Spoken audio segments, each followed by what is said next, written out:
In this video, we're discussing corrosion, specifically the corrosion of metals.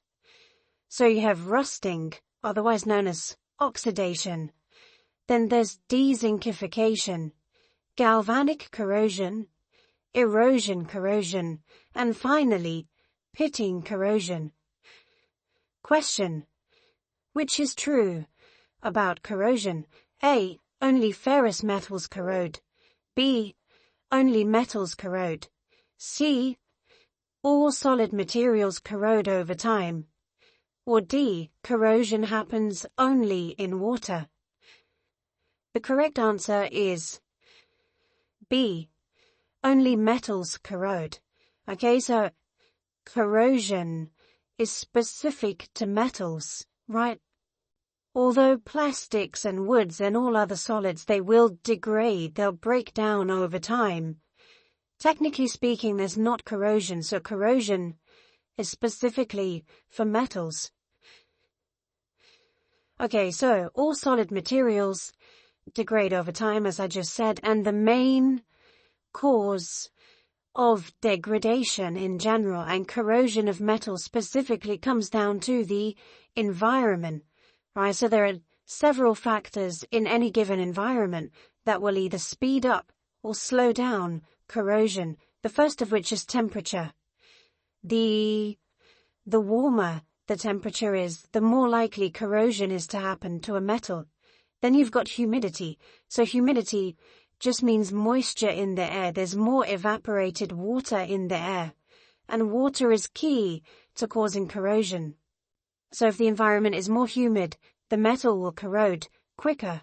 And then you have things like chemicals or salts, even salt vapors in the air. They can add to corrosion.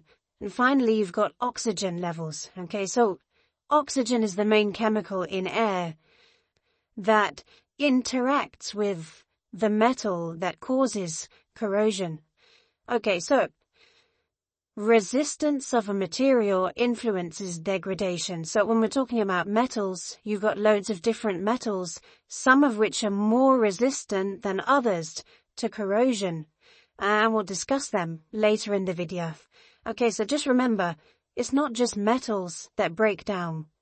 All materials break down, but corrosion is specific to metals, whereas plastics or woods or any other solids, they do degrade based on the environment, but technically that's not called corrosion. Okay, question: what happens during metal oxidation? A. Electrons enter the metal from outside. B. Oxygen atoms leave the metal. C. Electrons jump from metal to oxygen. Or D. Oxide layer prevents all corrosion instantly. The correct answer is C. Electrons jump from the metal to the oxygen in the air. Okay, so a key part of understanding oxidation, which is just the scientific name for rust. So think about any metal you've seen rust before. What's happening involves the electrons in the metal interacting with the air. Right, and the air always has oxygen in it. So, essentially what oxidation is electrons in the metal, right? They move from the metal into the oxygen surrounding the air. And what happens is that this oxide, which is just the air, so it's called ferrous oxide. That's just rust. That's the scientific name for rust. So when these electrons move from inside the metal, which contains iron, like any ferrous metal, and it reacts with the air and water around it, so the more water that comes into contact with will speed up this process. So then what will happen is you'll get a layer of this oxide forming on the surface of the metal. That's what you can see with your eye. The red powdery rust, that's the oxide. Okay? And so you can think of it in two ways. When that oxide forms and the metal becomes rusty, it's breaking down. However, that layer of rust, that layer of oxide, is actually protecting the metal underneath from further corrosion. So the more rust that forms, corrosion will actually slow down. Okay? However, it doesn't stop it entirely, so the metal will continue to rust. It will just, the rate of corrosion will decrease. Okay, so the main things to remember about metal oxidation is just rusting. And in order for a metal to rust, remember, not all metals rust, only metals that contain iron. So for example, steel, which is a combination of carbon and iron, that will rust. Okay, and the reason we call it oxidation is because oxygen is the main chemical reactant with the metal. So that's the first type of corrosion, oxidation. So, question, rusting of iron involves which process? A, heat melting the metal surface. B, electrochemical reactions. C, plastic coating removal. Or D, cooling of hot pipes. So the correct answer is B, electrochemical reactions. So rusting or oxidation, it's both a chemical reaction. Why? Because you've got oxygen reacting with the iron, both of which are chemicals, and the way that they react, it's an electrical process because the electrons in the metal are what start the reaction in the first place when they jump from the metal to the oxygen. So there's an electrical element and a chemical element to it. Therefore, we call this an electrochemical reaction. Okay, so moving on to the other types of corrosion in plumbing, you've got dezincification, galvanic corrosion, also called galvanic action, erosion corrosion, and pitting corrosion. Okay, and each one of these has a different cause, different effects, and different metals are susceptible to each one of these. Okay, and the reason why it's important to know about this is because that's going to inform your decision as to what materials to use when you're on the job. So, question, what happens during dezincification of brass? A, iron rusts on brass fittings. B, brass changes to pure zinc.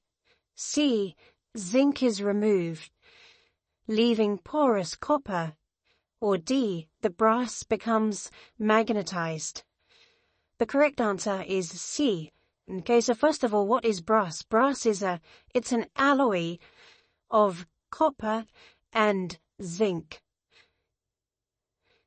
So in dezincification, what happens is, there you go, copper and zinc alloy. What happens is the zinc dissolves from the alloy. Okay, and what that leaves is just the copper on its own. So if you can imagine that copper's mixed with the zinc in the brass, once the zinc is dissolved and gets washed away, the copper is going to be porous. That means it's got loads of little holes in it, which will make it weaker. Okay, and usually this happens in chlorinated water, so the chlorine will cause the zinc to leach out. Because remember, zinc is a different type of metal from copper, so it's going to react to different chemicals than the actual zinc will. So in this case, the chlorine affects the zinc, but not the copper. So it dissolves the zinc, but not the copper, leaving just the copper. But it's weakened, it's brittle, that means it'll break easily. And it's porous, which means it's got holes in it. So the visible signs of dezincification, you'll get a white powder on the outside. And this is zinc oxide, so the zinc has oxidized with the oxygen in the air. And it will cause the brass to turn a red color. So that's dezincification. Question, what is needed for galvanic corrosion to occur? A, two similar metals touching. B, metal and wood contact. C, dissimilar metals plus an electrolyte. Or D, only high temperatures. The correct answer is C. Okay, so when we talk about galvanic corrosion or galvanic action, you've got the main factors that go into it are three. First of all, there need to be two dissimilar metals present, right? So not the same. I'll talk about that a bit more in a minute. But that's the first thing to remember. Then there needs to be electrical contact between them so that the electrons can flow between both of the metals. And how does that happen?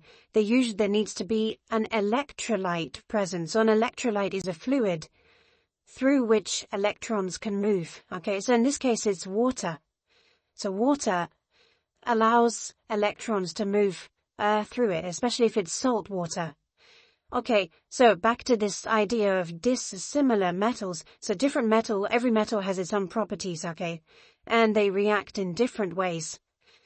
So the least reactive metals, we call them noble metals, right? So just think of like gold.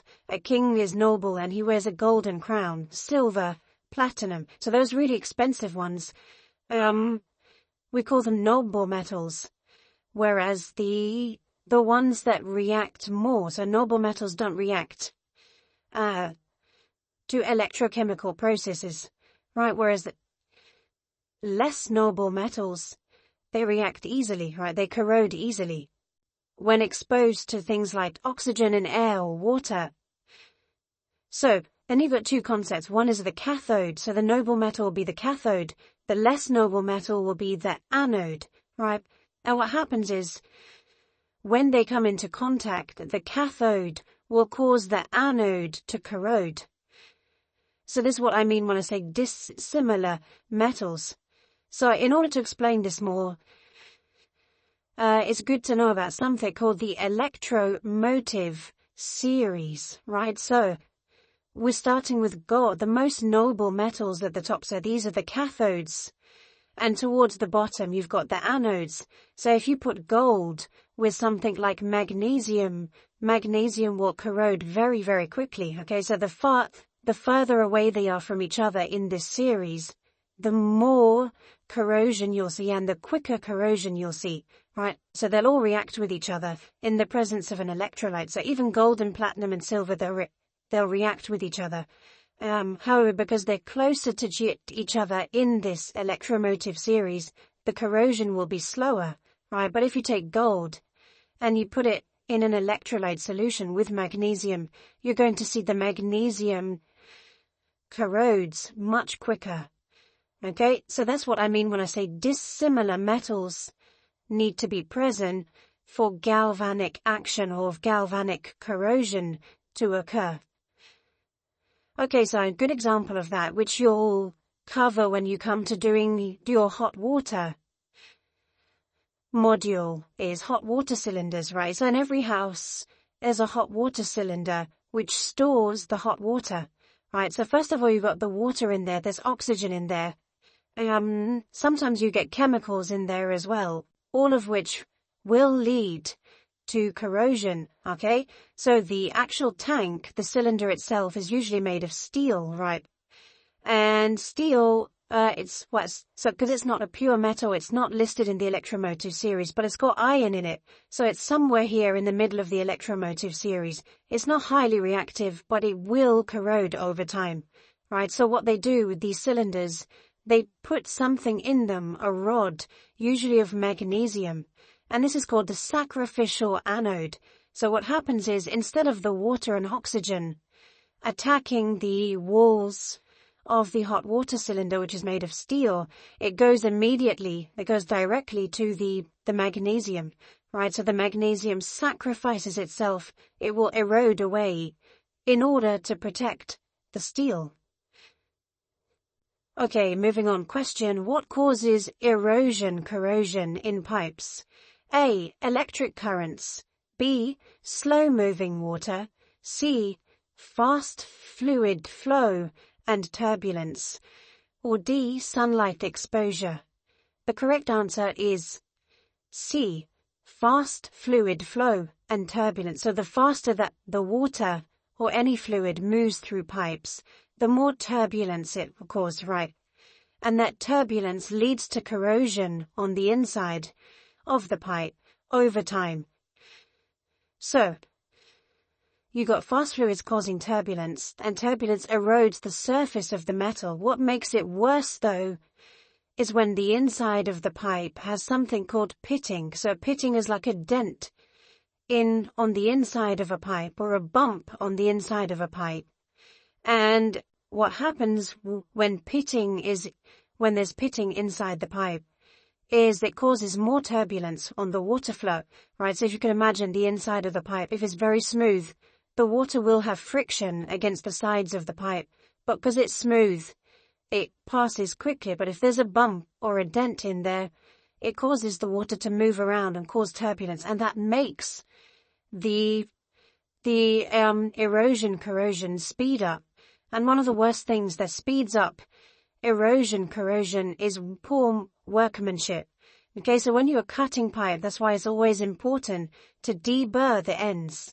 If you don't deburr the ends, that is going to ink the burrs on the inside of the pipe, is going to cause more turbulence as the water flows through it, which will lead to a worsening of erosion corrosion, and eventually that can cause leaks in the pipes. Okay, moving on. Question.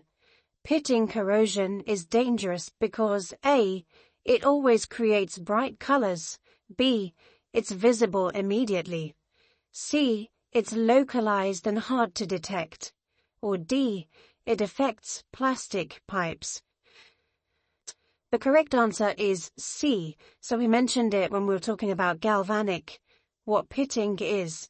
So the problem with pitting is it happens on the inside of the pipe, which means you can't see it with your eyes, which means you're not going to know about it until the leak has already happened, until it's too late, basically. That's why it's so dangerous.